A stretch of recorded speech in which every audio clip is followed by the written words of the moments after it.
يمحق الله الربا ويربي الصدقات والله لا يحب كل كفار أثيم إن الذين آمنوا وعملوا الصالحات وأقاموا الصلاة وآتوا الزكاة لهم أجرهم عند ربهم ولا خوف عليهم ولا هم يحزنون۔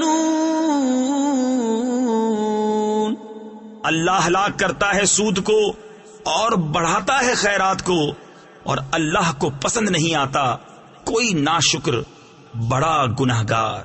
بے شک وہ جو ایمان لائے اور اچھے کام کیے اور نماز قائم کی اور زکوٰۃ دی، ان کا نیک یعنی اجر و ثواب ان کے رب کے پاس ہے، اور نہ انہیں کچھ اندیشہ ہو نہ کچھ غم۔